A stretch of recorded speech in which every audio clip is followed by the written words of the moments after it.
दोनों मंत्र हैं, उसका विषय एक ही है, जो भगवान से प्रार्थना और भगवान से अंतिम समय वाली प्रार्थना।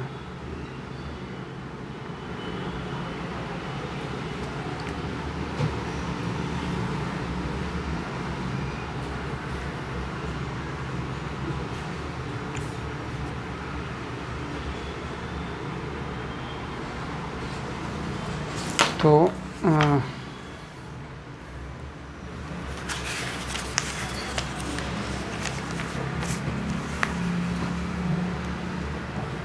ओम पूर्णमद पूर्णमिदं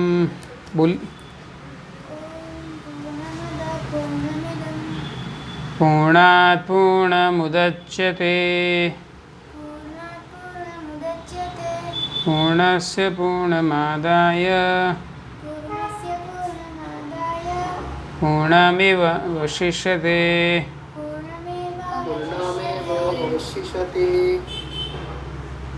तो ये हमारा 17वां मंत्र है, स्क्रीन पर जो अभी दिखाया।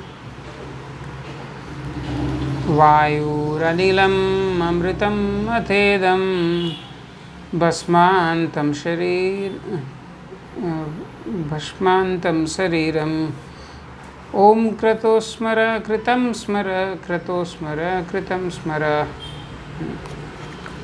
तो दो ही शब्द का प्रयोग करके पूरा एक लाइन लिखा है। इसका अर्थ इस तरह से है कि इस क्षण भंगुर शरीर को भस्म हो जाने दे और प्राणवायु के पूर्ण कोश में विलय हो जाने दे। अब हे भगवान, मेरे समस्त यज्ञों का स्मरण करें और चूंकि आप चरम भोक्ता हैं, अतएव मैंने आपके लिए जो कुछ किया है उसे स्मरण करें।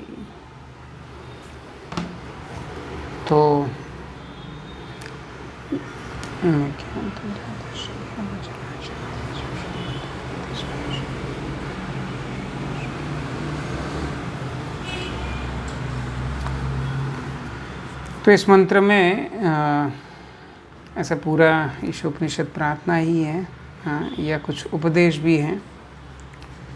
तो इस मंत्र में दरवाजा खोलिए। तो इस मंत्र में प्रार्थना है कि अंतिम समय में हमें किस प्रकार से भगवान से प्रार्थना करनी चाहिए। तो उपनिषद के बहुत सारे विषय थे। सबसे पहला विषय था कि भगवान है वो स्वामी हैं, और 1 से 3 मंत्र में यह विषय था। और चौथे मंत्र से चौथा और 5वां मंत्र कि भगवान के विरोधाभासी गुण, अगर विरोधाभास हैं वो भगवान में ना हो तो उनको भगवान हम कैसे कह सकते हैं, या परम शक्ति कैसे कह सकते हैं। जैसे वो सबसे तेज चलने वाले हैं फिर भी वो स्थिर रहते हैं, इस तरह से। और फिर जो महाभागवत अथवा ब्रह्मभूत व्यक्ति के लक्षण का वर्णन किया कि वो सभी जीवों में भगवान को देखता है और भगवान में सबको देखता है, और सभी जीवों को भगवान के ही समान दिव्य गुण वाले सच्चिदानंद स्वरूप देखता है। तो इस तरह से मंत्र 6, 7 और 8 में चर्चा हुआ। और ऐसा बताया कि जो ऐसे ब्रह्मवादी हैं उसको भगवान को जानने की इच्छा करनी चाहिए। तो 2 विषय हुए हैं, भगवान स्वामी हैं, फिर भगवान के विरोधाभासी गुण, फिर ब्रह्मभूत व्यक्ति के गुण, फिर 9वें मंत्र में 9, 10, 11 में विद्या और अविद्या विषय का चर्चा हुआ। फिर 12वें, 13वें, 14वें मंत्रों में संभूति और असंभूति का चर्चा हुआ। संभूति और असंभूति नए शब्द हैं, हम अक्सर भूल जाते हैं। संभूति मतलब जो स्वतंत्र हैं, अविनाशी हैं, जो स्वयंभू है। और असंभूति का अर्थ है जिसको किसी और के द्वारा उत्पन्न किया गया है, जो स्वतंत्र नहीं है, तो वो असंभूति। और विद्या अविद्या का अनुसरण करने का परिणाम और संभूति और असंभूति की पूजा करने का परिणाम है, यह इन 6 मंत्रों में चर्चा हुआ।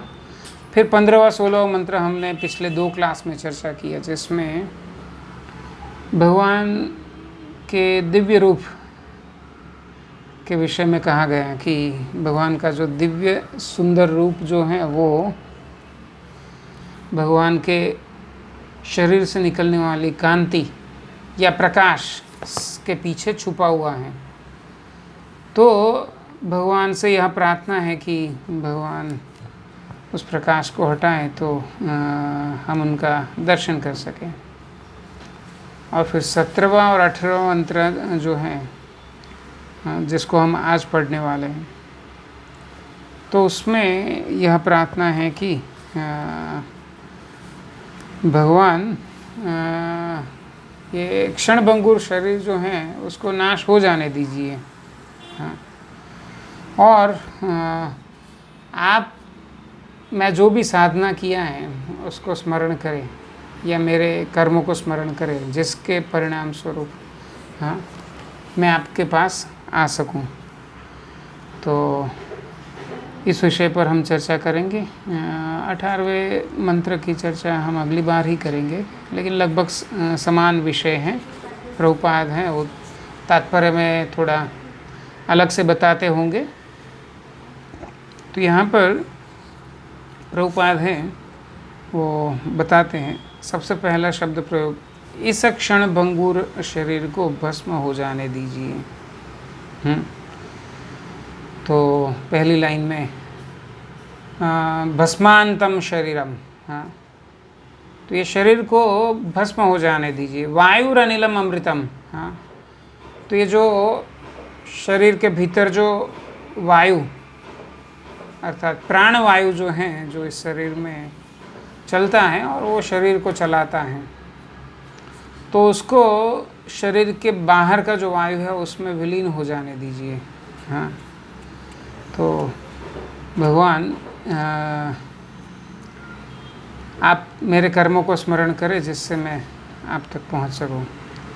तो यहाँ ये जो पहली लाइन का जो ये प्रार्थना है कि ये शरीर को नष्ट हो जाने दीजिए, तो उसी के विषय में प्रभुपाद हैं बहुत विस्तार से चर्चा की है, बहुत लंबा तात्पर्य है।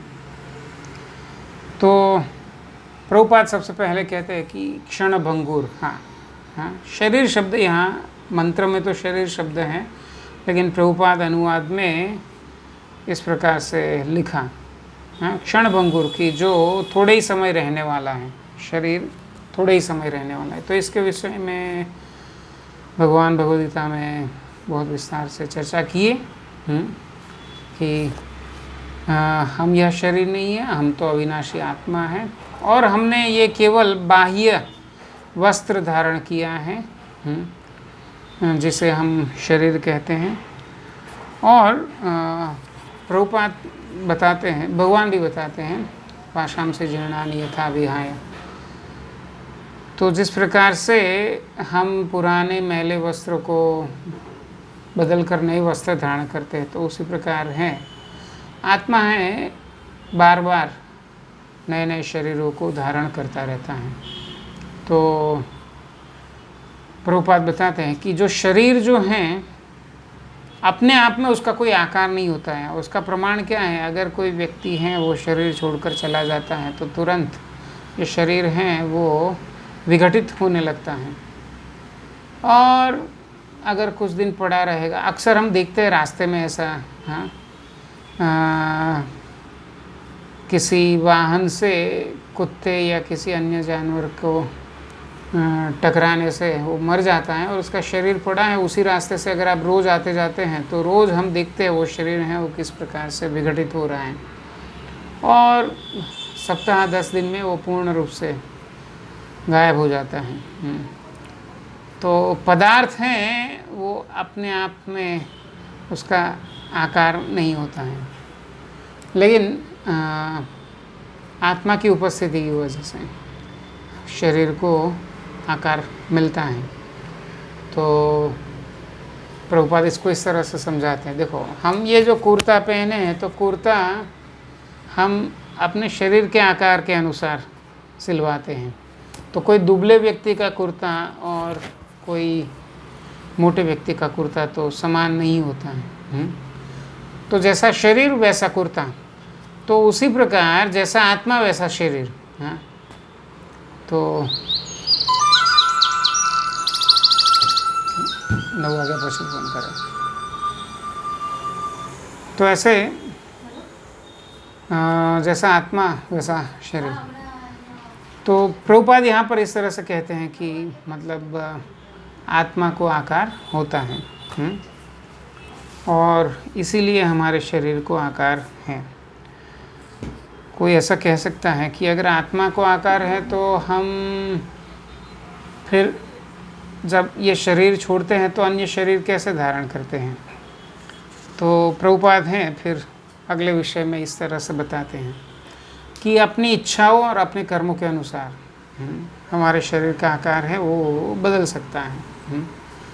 तो आत्मा का अपना एक निजी आकार है, इसका निजी एक रूप है, लेकिन उस रूप का जो अभिव्यक्ति है, हाँ, वो ढक जाता है माया के प्रभाव में। और हम जिस प्रकार से कर्म करते हैं अथवा इच्छाएं करते हैं तो उस प्रकार से हमें नया शरीर मिलता है। तो प्रभुपाद इच्छाओं के विषय में बताएं। तो जैसे भगवद गीता में भगवान कहते हैं कि यम यम वापि स्मरण भावम त्यजन्तन्ते ही कलेवरम। तो हम जैसे जैसे भावों का स्मरण करते हैं तो वैसे वैसे हम शरीरों को दूसरे जीवन में प्राप्त करते हैं। तो अगर कोई मांस खाने की इच्छा करता है तो हो सकता है दूसरे जीवन में वो बाघ बनेगा, और अगर कोई बहुत सोने की इच्छा रखता है तो अगले जीवन में वो कोई ध्रुवीय प्रदेश का प्राणी, जैसे पोलार बियर होता है, भालू, ध्रुवीय प्रदेश का भालू, ऐसा बन सकता है। और अगर कोई सूकर की तरह मल खाने की इच्छा करता है, प्रभुपाद ऐसा उदाहरण दिए है, पता नहीं कौन ऐसा मल खाने की इच्छा करेगा, लेकिन कोई तमोगुणी व्यक्ति है तो वो कुछ भी खा सकता है। मतलब खाना बिगड़ा हुआ है, स्वादहीन है, या कैसा भी है, तो वो ऐसे खाने की इच्छा, मतलब ऐसा खाना है वो खा सकता है। तो फिर ऐसा व्यक्ति जो है वो शुकर के शरीर को प्राप्त हो सकता है। तो इस तरह से प्रभुपाद हैं वो इच्छाओं के विषय में बताया, हाँ, भगवद गीता के संदर्भ से। और श्रीमद् भागवतम में बताया कि कर्मणा दैव नेत्रेण जंतुर्देहोपपद्यते। तो अपने कर्मों के अनुसार भी हमें अन्य अन्य शरीर प्राप्त होते हैं। तो शंकराचार्य भी जिस तरह से कहते हैं कि हम अलग अलग माताओं के गर्भ में प्रवेश करते हैं। तो कभी कुत्ती, कभी कुतिया, तो कभी ऊँटनी, तो कभी शेरनी, तो कभी मनुष्य स्त्री। इस प्रकार से हम अपने कर्मों के अनुसार अलग अलग शरीर प्राप्त करते हैं। तो इस तरह से हम अपने कर्म और अपनी इच्छाओं के अनुसार भिन्न भिन्न शरीर प्राप्त करते हैं। तो सभी शरीर हैं, 84 लाख प्रकार के जो शरीर, वो सारे के सारे कैसे क्षण भंगुर हैं। बस फर्क इतना है कि मनुष्य जीवन में हम यह जान सकते हैं, हम यह देख सकते हैं, हम ये अनुभव कर सकते हैं कि क्या परिवर्तन हो रहे हैं। देहिनोऽस्मिन् यथा देहे, इस शरीर में परिवर्तन हो रहा है। कौमारम यवनम जरा, हाँ, तो बचपन, युवावस्था, बुढ़ापा, ये शरीर में परिवर्तन हो रहा है। तो मृत्यु के समय भी ऐसा परिवर्तन होता है। तो ये मनुष्य शरीर में हम जान सकते हैं, और पशु के शरीर में यह संभव नहीं है। हाँ, तो इसलिए जब मनुष्य शरीर को प्राप्त किए तो बहुत ही दुर्लभ है। तो ऐसे शरीर को प्राप्त करके हमें अपना समय व्यर्थ नहीं गंवाना चाहिए। आध्यात्मिक ज्ञान के लिए प्रयास करना चाहिए, जिससे कि हम ये बार बार जन्म और मृत्यु के चक्र से छूट सकें।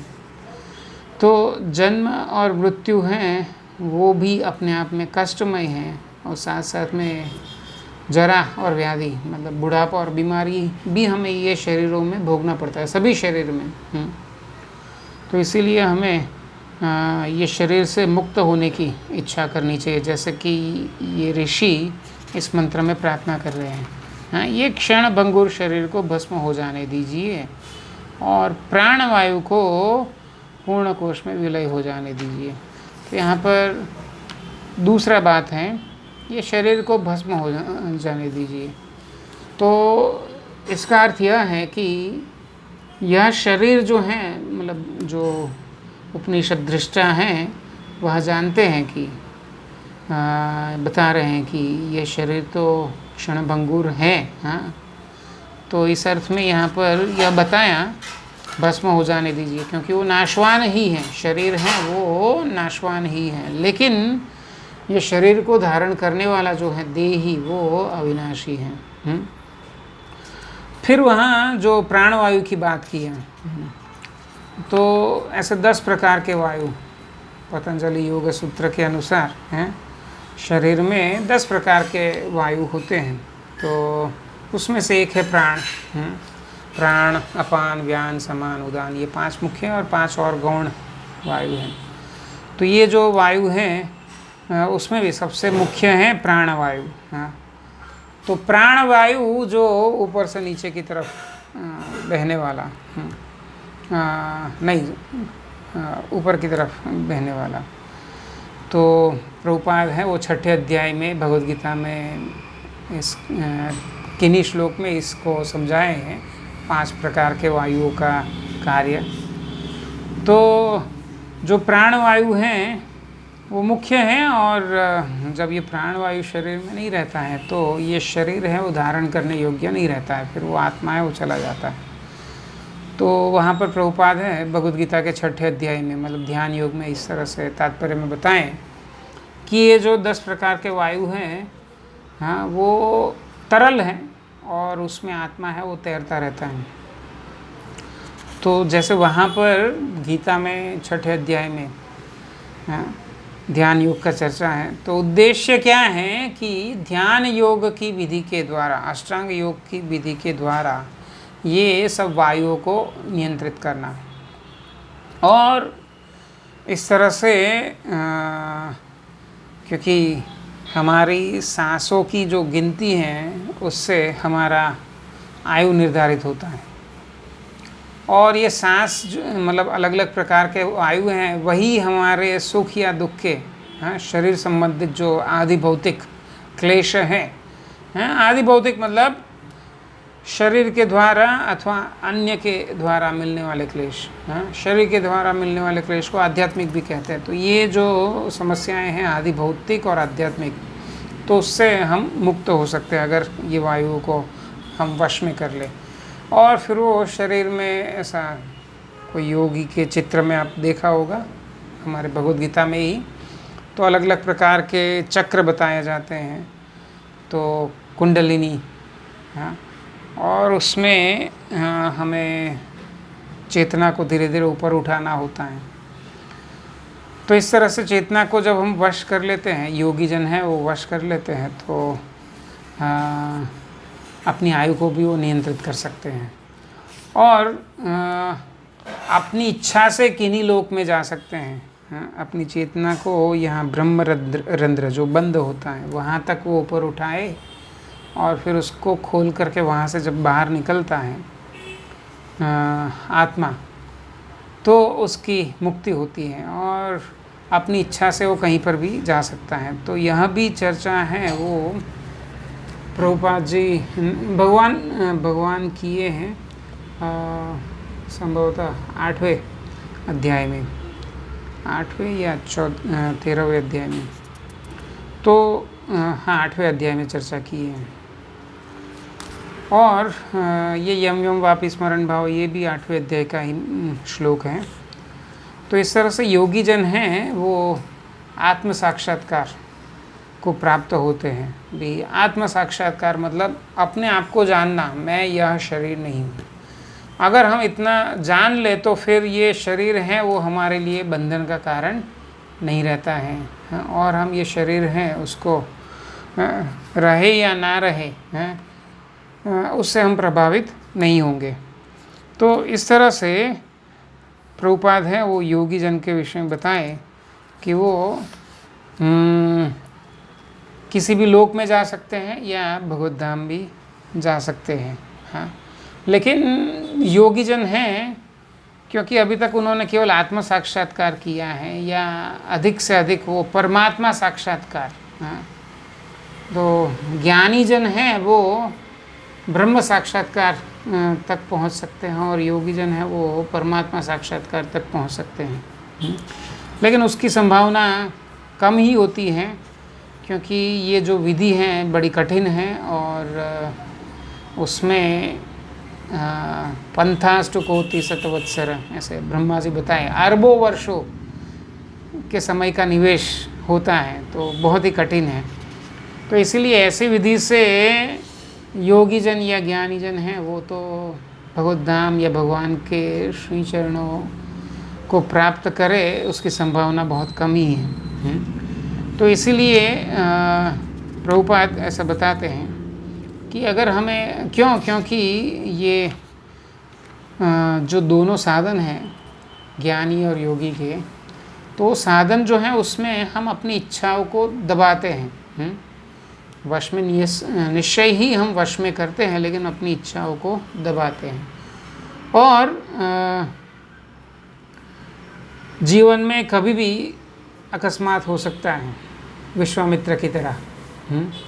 मेनका आई और वो भूल गए कि वो अपना राज्य छोड़ करके, पत्नी परिवार बच्चे इत्यादि सब छोड़ करके वन में क्यों आए हैं। हाँ, और इतने वर्षों से तपस्या कर रहे हैं, क्या उद्देश्य है, भूल जाते हैं। और मेनका को देखकर फिसल जाते हैं, फंस जाते हैं। तो ऐसे योगी जन और ज्ञानी जन हैं वो क्योंकि अपनी इच्छाओं को ज़बरदस्ती दबाते हैं, तो इसीलिए ऐसे अकस्मात की संभावना रहती है। लेकिन भगवान जैसे गीता में बताते हैं कि बहुनाम जन्म नाम अंते ज्ञानवान माम प्रपद्यते। तो ऐसे योगी जन या ज्ञानी जन के लिए भगवान के श्री चरणों को प्राप्त करना वो बहुत बहुत जन्म भी बीत सकते हैं। अंत में तो निश्चय ही भगवान के पास आएंगे।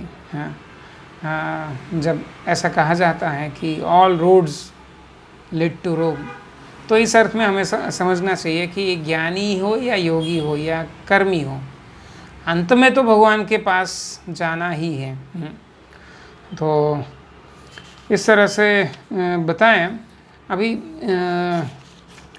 प्रभुपाद इस तरह से कहते हैं कि क्योंकि हमारी इच्छाओं को हम ऐसे ज्ञानी या योगी है वो दबाते हैं, तो इसीलिए कभी भी पतन की संभावना रहती है। ऐसा श्रीमद् भागवत आरुह्य कृक्षेण वो वाला श्लोक है, उसमें ऐसा बताया कि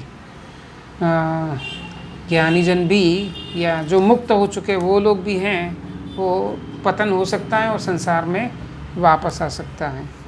लेकिन उसके विपरीत जो भगवान का भक्त हैं, तो क्या भक्ति की प्रक्रिया कितनी सरल है, तो प्रभुपाद यहाँ पर उदाहरण से बताएं कि 9 प्रकार की भक्ति। हाँ, और 9दा भक्ति के 9 उदाहरण। हाँ, तो श्रवण है वो परीक्षित महाराज श्रीमद् भागवतम का श्रवण किया। कीर्तन सुखदेव गोस्वामी ने किया, श्रीमद् भागवतम का कीर्तन किया, भगवान की लीलाओं का गुणगान किया। स्मरण, हाँ, तो स्मरण है वो कौन की, यहाँ पर प्रभुपाद जी है, क्रम से उदाहरण नहीं बताएं। प्रहलाद महाराज के, और भगवान के चरण कमलों की सेवा, तो उसमें प्रभु यहाँ क्रम थोड़ा उल्टा लिखा है। प्रहलाद महाराज ने स्मरण किया और पाद सेवनम, तो अक्रूर जी जब वृंदावन गए तो वहाँ पर भूमि में भगवान के चरणों को देखकर उस पर लौटने लगे। तो पाद सेवनम। अर्चनम, तो पृथु महाराज ने भगवान की सेवा किया, मतलब अर्चा विग्रह की सेवा। और छठा है भगवान की प्रार्थना करना। तो यहाँ पर लक्ष्मी जी का उदाहरण दिया है। तो पाद सेवनम लक्ष्मी जी। और अच्छा, वंदन में अक्रूर जी, हाँ मैं सर, क्योंकि वो हिंदी में हम पढ़ रहे हैं तो इसलिए वंदन है वो अक्रूर जी ने किए, और लक्ष्मी जी हैं वो पाद सेवनम। दास्यम हनुमान जी, सख्यम अर्जुन, और आत्मनिवेदन तो महाराज बलि। तो इस तरह से प्रभुपाद ये सब उदाहरण दिए और बताया कि देखो साधन कितने सरल हैं। और सबसे विशेष बात यह है कि भक्ति जो है वो बाह्य रूप से, लौकिक दृष्टि से हमारे सांसारिक जीवन से बिल्कुल भी भिन्न नहीं है। भक्ति विनोद ठाकुर के संदर्भ से यहाँ पर बताया कि जीवन में दो प्रकार के कार्य होते हैं, एक शरीर संबंधित और एक आत्मा संबंधित। तो शरीर संबंधित कार्य क्या है, तो हम निर्वाह के लिए कुछ काम करेंगे और परिवार समाज इत्यादि के प्रति हमारे जो कर्तव्य है उसका पालन करेंगे। तो ये सब जो है वो शरीर संबंधित हैं। और दूसरा है आत्मा संबंधित, मतलब हम जो आत्म कल्याण के लिए जो कुछ भी करेंगे तो वो सब है वो भक्ति है। तो अब ये दो प्रकार की बातें हैं, वो ज्ञान मार्ग और योग मार्ग में संभव नहीं है साथ साथ में हो सके। भगवान गीता में बताया 6ठे अध्याय में, हाँ, कि जब हम अपनी जिम्मेदारियों से निवृत्त हो जाए तब हम वन में जा कर के ध्यान योग कर सकते हैं। लेकिन यहाँ भक्ति विनोद ठाकुर बताते हैं कि भक्ति में ऐसा नहीं है। भक्ति है उसमें तो हमारी वही सब क्रियाएं जो हम करते हैं उन्हीं को हमें कृष्ण को केंद्र में रख के करना है बस। तो हमें कोई भी अपने कार्यों को बदलना नहीं है, लेकिन अपनी केवल सोच को बदलना है, हाँ? और हमारे उद्देश्य को बदलना है। तो पहले हमारा उद्देश्य था इंद्रिय भोग, हाँ, इंद्रिय तृप्ति, और अभी हमारा उद्देश्य है कृष्णेंद्रिय की तृप्ति, भगवान की इंद्रियों की संतुष्टि। तो ये उद्देश्य अगर हमने बदल दिया, हाँ, हमने सोच बदल दी, हर वस्तु में हम भगवान को देखते हैं या भगवान से प्रत्येक कार्य को जोड़ने का प्रयास करते हैं, तो वो भक्ति हो जाती है।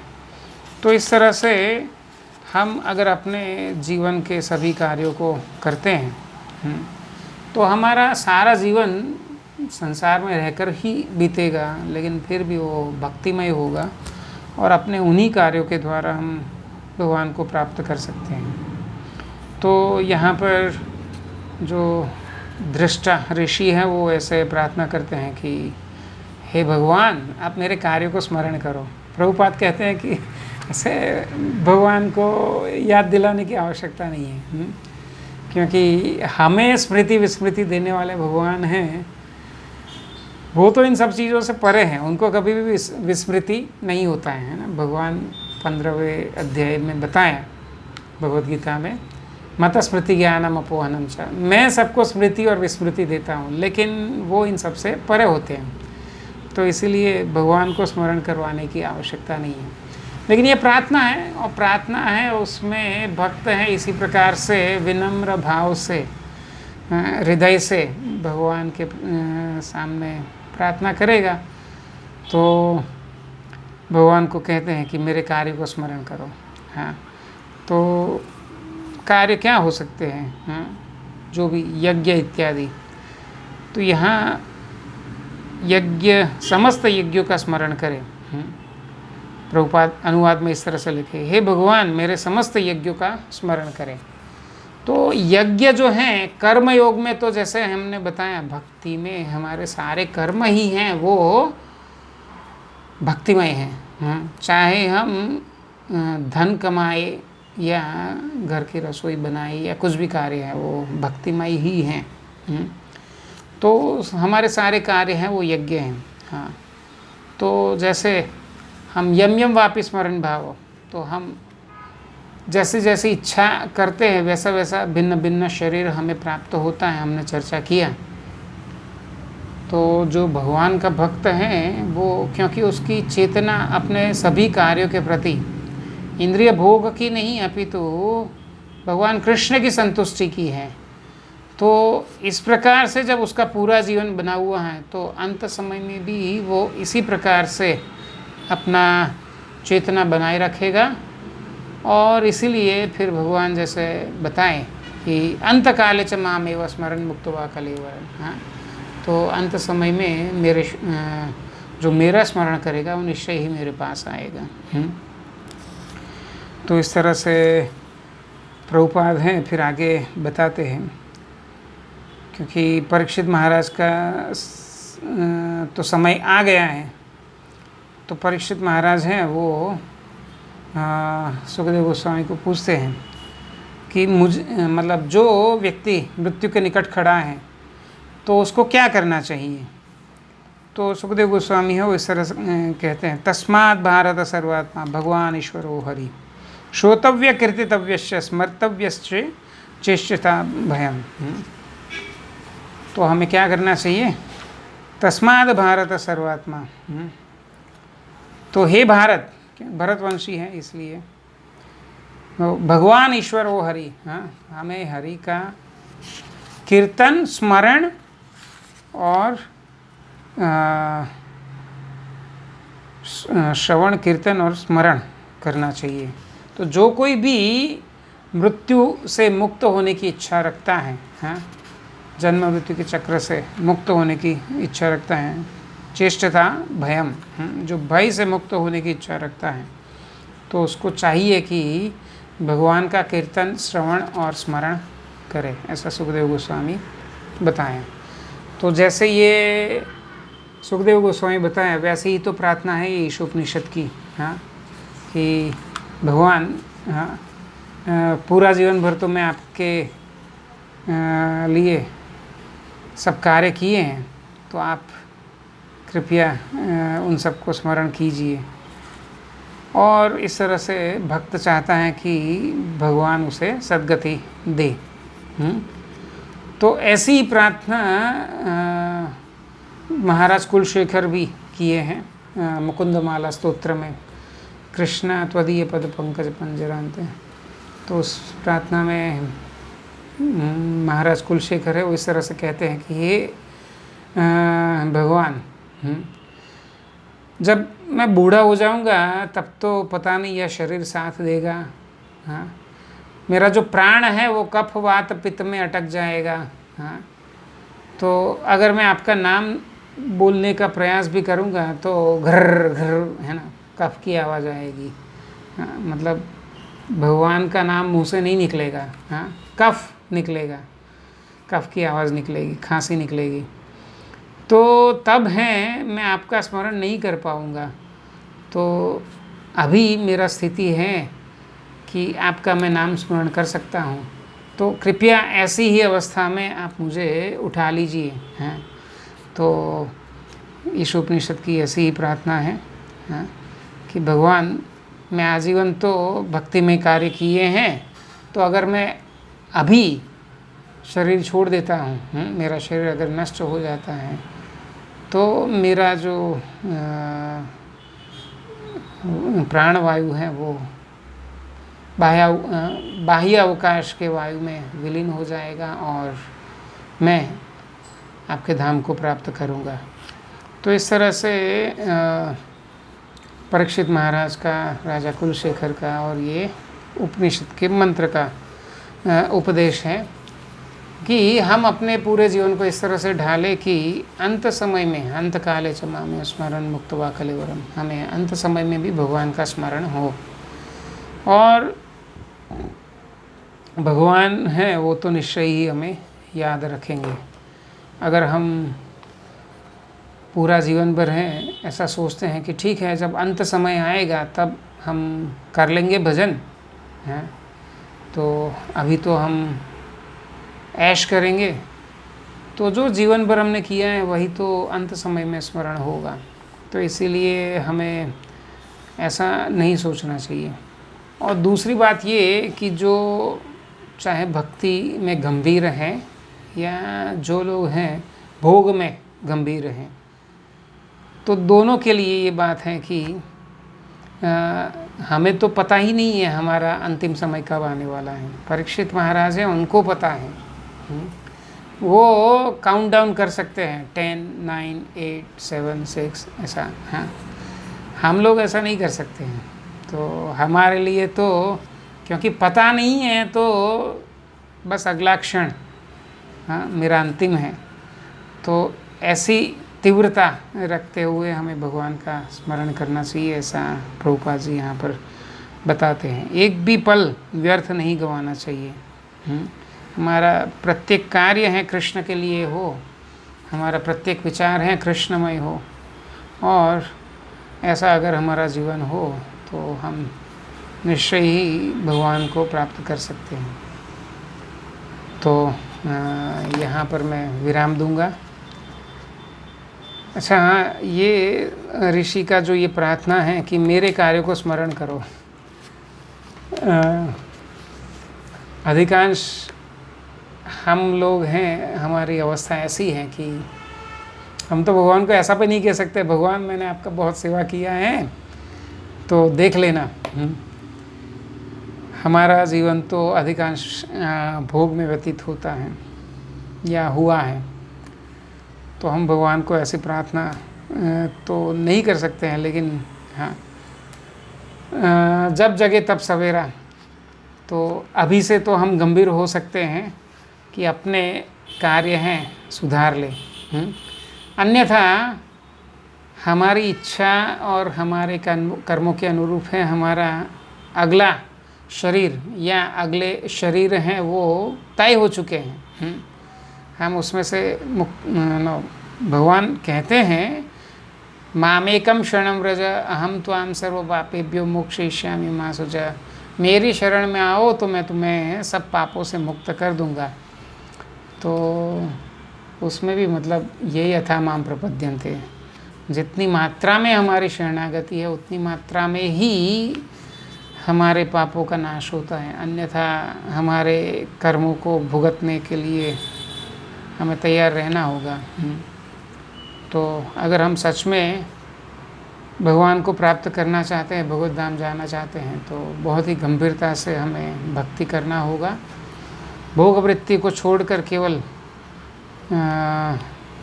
भक्तिमय कार्यों में लगना होगा, जिससे हम अंत समय में भगवान को स्मरण कर सकें। हरे कृष्णा। तो किसी का इस विषय में कुछ प्रश्न या मंतव्य है तो बताइए।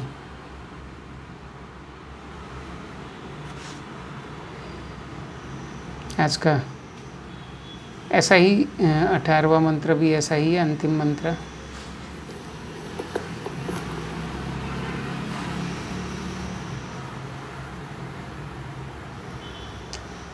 किसी का कुछ प्रश्न मंतव्य ना हो तो हम समाप्त कर सकते हैं यहाँ पर।